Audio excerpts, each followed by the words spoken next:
ಸಂದರ್ಭದಲ್ಲಿ ಭವಿಷ್ಯದ ವಿದ್ಯಾರ್ಥಿನಿಯರೇನಿದೆ ಮುಂದಿನ ಪೀಳಿಗೆಗೆ ನೀವೆಲ್ಲ ನಾಂದಿ ಆಡಬೇಕಾಗಿ ತಮ್ಮಲ್ಲಿ ಈ ಸಂದರ್ಭದಲ್ಲಿ ಕೇಳ್ಕೊತೇನೆ.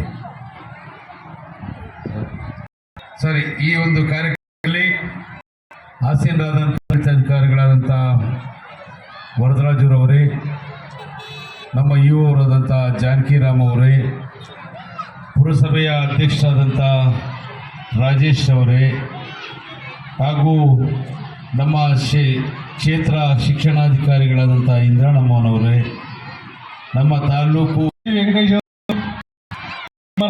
ಆಗಮಿಸಿದ್ದಾರೆ ಮತ್ತು ತಾಲೂಕು ಆಡಳಿತಾಧಿಕಾರಿಗಳಾದಂಥ ಸಾಹೇಬ್ರೆ,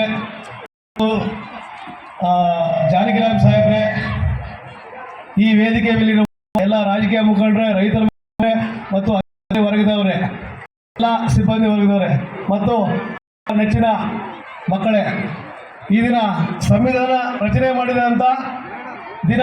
ಯಾಕೆ ಅಂದರೆ ಬಾಬಾ ಸಾಹೇಬ್ ಅಂಬೇಡ್ಕರ್ ಅವರು ನಮ್ಮ ಸಂವಿಧಾನ ವಿಷಯದಿಂದ ಇವತ್ತು ರಚನೆ ಮಾಡಿರೋಂಥದ್ದು ಈಗ ನಮ್ಮ ಒಂದು ಹೆಮ್ಮೆ. ಯಾಕೆ ಈ ಸಂವಿಧಾನ ರಚನೆ ಮಾಡದಿದ್ರೆ ನಮ್ಮಲ್ಲಿ ಯಾರು ಏನಾಗ್ತಾ ಇದ್ರೋ ಗೊತ್ತಿರಲಿಲ್ಲ. ಯಾಕೆ ಅಂದರೆ ಈ ಸಂವಿಧಾನದಲ್ಲಿ ಪ್ರತಿಯೊಂದು ಏನೇ ಒಂದು ಕಾರಣಭೂತರಾಗಿರೋರು ಬಾಬಾ ಸಾಹೇಬ್ ಅಂಬೇಡ್ಕರ್ ಅವರು.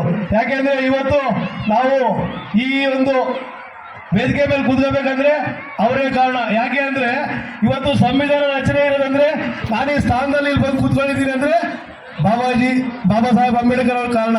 ಯಾಕೆ ಅಂದ್ರೆ ಸಂವಿಧಾನದಲ್ಲಿ ಪ್ರತಿಯೊಂದು ವಿಷಯನೂ ಇದೆ ಅದರಲ್ಲಿ. ಯಾಕೆಂದ್ರೆ ಇವತ್ತಿನ ಮಕ್ಕಳಿಗೆ ಬಾಬಾ ಸಾಹೇಬ್ ಅಂಬೇಡ್ಕರ್ ಅನ್ನೋದು ಪ್ರತಿಯೊಂದು ಶಾಲೆಗಳು, ಯಾಕೆ ಸರ್ಕಾರಗಳೇ ಆದೇಶ ಮಾಡ್ತಾ ಇದೆ, ಪ್ರತಿಯೊಂದು ಬಾಬಾ ಸಾಹೇಬ್ ಅಂಬೇಡ್ಕರ್ ಅವರು ಏನ್ ರಚನೆ ಮಾಡಿದಂತ ಸಂವಿಧಾನ ದಿನ ಅಂತ ಅವ್ರಿಗೆಲ್ಲರಿಗೂ ಗೊತ್ತಾಗ್ಲಿ ಅಂತ ಪ್ರತಿ ಮಕ್ಕಳಲ್ಲೂ ಪ್ರತಿ ಶಾಲೆಯಲ್ಲೂ ವಿಚಾರ ತಿಳಿಸ್ತಾ ಇದ್ದಾರೆ.